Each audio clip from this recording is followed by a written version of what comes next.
بيكون. تمام. هنقسمها 3 حاجات: خامات تنظيف، ايوه وازاي ارصها، الباسكتين دول، ايوه. وازاي اشغلها كبروجرام كبرنامج. هنبدا بالخامات. حاجه اسمها زيت وملح ومسحوق. زيت ايه؟ زيت وملح ومسحوق. الزيت والملح دول ما بيتحطوش على طول، بيتحطوا لما تحتاج ليهم لمبه البيان بتاعت الغساله. يعني لو شغلت كده هلاقي لمبه بيان، دي الاس سولت ودي الاويل. معنى كده ان الزيت والملح ما بيتحطوش على طول، المسحوق بس هو اللي بيتحط على طول. ايوه. تمام. طيب يعني فين؟ دي اس اه ودي الملح سلط. اويل. يعني اويل. اويل. زيت ايه؟ زيت ايه ده بقى؟ زيت ايه؟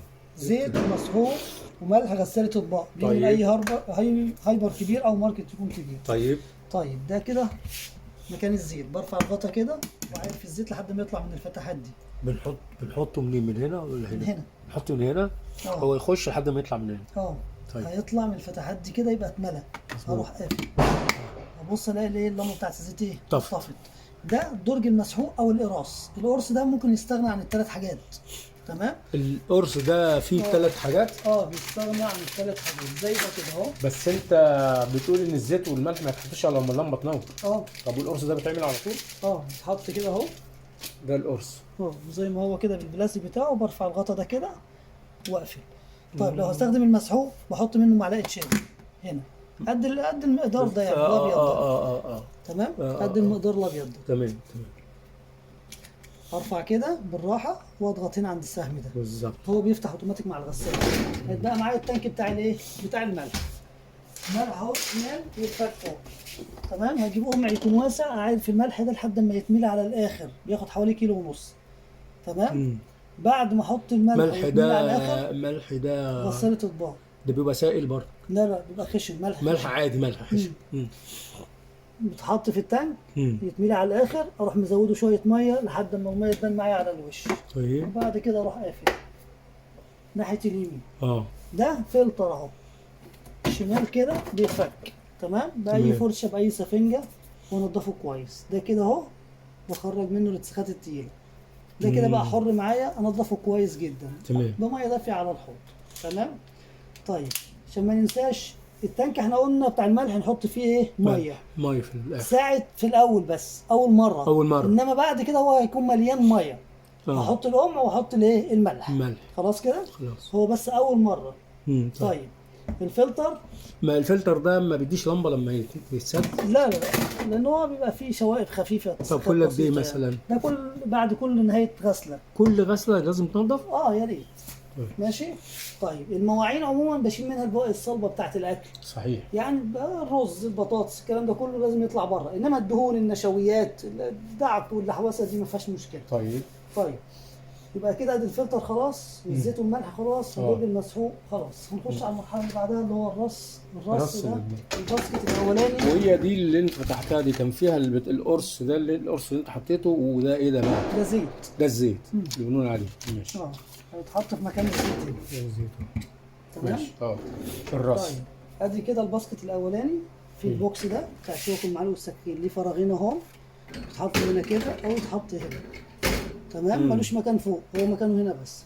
زي ما هو عادل كده بحط في المعلقه او الشوكه او السكينه. لو في حاجات عريضه مش هتعدي من المربع ده بفتحه كده او افتح الناحيه الثانيه عادي. تمام. لو حاجات عريضه مش عايزه تعدي من المربعات دي. ايوه. طيب تتحط هنا، ما تتحطش في المايله دي. لا اهو ما قلنا ليه فراغين اهو. الفراغين دول بيجوا على الشوك دي كده او دي في الحته اللي انت عاوزها. كميه قليله ممكن ارصهم هنا كده. بدايه المعلقه هيتغرس هنا على سيفود. هات معلقه كده زي ما قلنا هيتغرس هنا اهو عادي اهو. تمام. هنا بقى لو انا عايز استغنى عن ده اهو، بدايه المعلقه هتتحط الناحيه دي وتبقى على سيفها كده. تمام اهو. ممكن عكس عكاز بقى الناحيه الثانيه. كلام سليم. تمام. طيب هيبقى معايا الاطباق. الطبق بيترص عكس اتجاه الشوكه دي. الشوكه دي اللي بتثبت فيها الطبق. تمام. طيب دي مايله يمين اهي، ودي مايله شمال، ودي مايله شمال، ودي مايله يمين. ايوه. دول كلهم مايلين لجوه. الطبق انا عندي قاعده كده تفهمها ان انا هرص الطبق عكس الميل بتاع الشوكه دي. يعني ده كده اهو. ميل الميل كده يبقى هثبت الطبق كده. الميل الناحيه دي يبقى هثبت الطبق كده. تمام.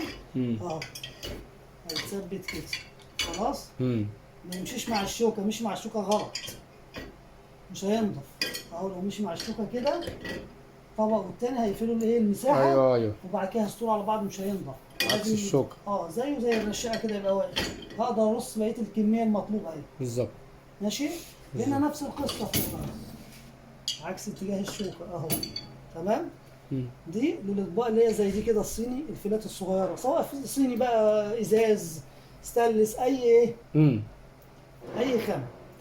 تمام. طيب الشوك الواسعه دي للاطباق الغويطه شويه اللي فيها عمق. ايوه باينه. تمام. باينه قوي. خلاص. يبقى حسب الايه؟ حسب الشوكه هثبت الطبق. طيب هيبقى معايا الحلل اهو غامق بس هو اللي بيتلم ده. تقصد الصف ده بس؟ اللي هو الغامق. لكن دول الغامق لونه مختلف. لونه مختلف. خلاص. عايز افرده اهو بفرده كده اهو من النص كده اهو. والحلل بقى لما اطبق دي الحلل احطها بأنهي اتجاه؟ اهو الحله مقلوبه عكس البوتاجاز. مقلوبه. عكس البوتاجاز يعني كانك بتقوم حله مثلا بتحط كده مقلوبه كده. الغطا بتاعها مش عليها زيه زي الطبق. مش زيه زي الطبق. تمام. طيب يبقى كده ايه؟ البوكس خلاص بتاع الشوك والمعالق والسكاكين والراس والحلل. هيتبقى معايا الكوبايات الطويله بتاعت العصير والميه تتحط هنا طبعا مقلوبه. خلاص. والمجات هنا والكوبايات اللي هتيجي حسب ارتفاعها هرفع ده كده واروح قافل اهو. عندي فناجين قصيرين اهو هنزل عليهم واروح ايه؟ قافل عليهم. تمام. هيتبقى معايا الكاسات. الكاس دوره بيتحط هنا. نايم كده. يبقى مايل. يتحط زوره هنا عشان يحكمه لا يروح لا يمين ولا شمال. وفي نفس الوقت الجزء اللي بشرب منه بيتحط فين؟ في الشوكه هنا. ايوه. خلاص. هنا ممكن احط المغارف والمعالق الكبيره او هنا او في اي جنب من دول. ماشي. نخش على بعده ازاي شغال. ادي الباور اهو. عندي كام برنامج